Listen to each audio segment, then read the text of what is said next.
ভাই একটু ঢাকা মেডিকেল পর্যন্ত দিয়ে আসেন ভাই, ডালটা খোলেন। মৃত্যু হয় বা কোনো ক্ষতি হয় তার জন্য দায়ী থাকবে ইউজিসি। ও গতকাল সকাল থেকে অনশনে আছে, ও না খেয়ে আছে।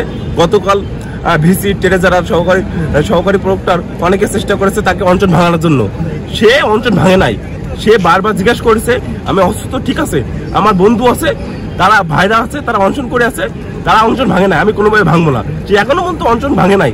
তো এখন এই অবস্থায় সে সচিবালয়ের সামনে এসে গেছে।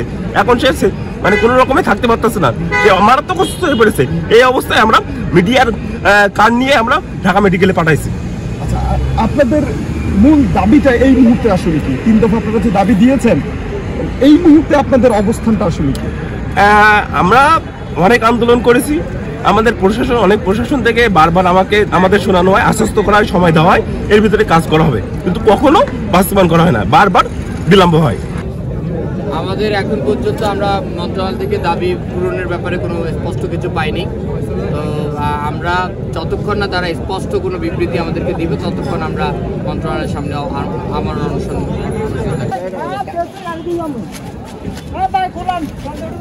ভাই একটু ঢাকা মেডিকেল পর্যন্ত দিয়ে আসেন ভাই, ডালটা খোলেন। ঢাকা মেডিকেলে যাও ভাই এটা খোলেন।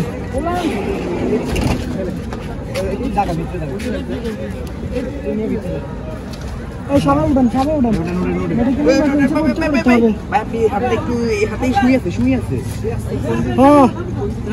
ভাই বসেন ভাই, বসান সিটে হেলাম দিয়ে বসান ধরেন।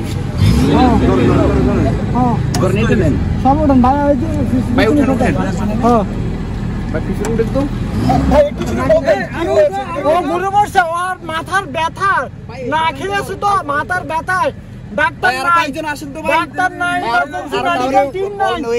মাথার ব্যথায় ঘুরে গেছে, চোখ খুলতে পারতেছে না, পায়ের উপরে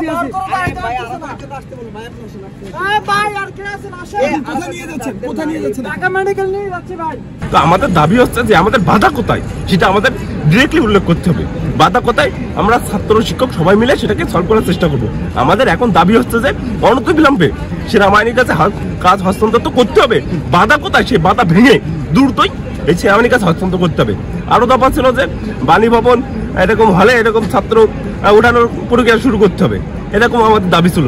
এখন আমাদের যেটা মারাত্মক দাবি হয়ে পড়ে গেছে, আমাদের যেহেতু অনশন একটা আন্দোলন শেষ পর্যায়ে, আমাদের এখন দাবি হচ্ছে আমাদের দাবিগুলো মেনে নিতে হবে যত দ্রুত সম্ভব, তাহলে আমরা অনশন ভাঙবো না। দাবি মেনে না নেওয়া হয় তাহলে আপনাদের এখানে যে অবস্থা দেখলাম যে অনেক শিক্ষার্থী অসুস্থ হয়ে তাদের হাতে স্যালাইন নিয়ে তারা এখানে বসে আছে, যদি দাবি মেনে না নেওয়া হয় সেক্ষেত্রে আপনাদের অবস্থান কি হবে? মূলত 14-15 জন কাল সকাল থেকে অনশন শুরু করেছিল, এটা আমি বললে হবে না। তারা যারা অনশন করে আছে গতকাল থেকে এই পর্যন্ত তারা সবাই মিলে সম্মিলিতভাবে ডিসিশন নিবে, কেউ একা ডিসিশন নিবে না, আমি একা ডিসিশন দিব না, সম্মিলিতভাবে ডিসিশন আসবে, তারপর আমরা বলবো। এই মুহূর্তে আমরা কিছু বলতে পারতেছি না। এই মুহূর্তে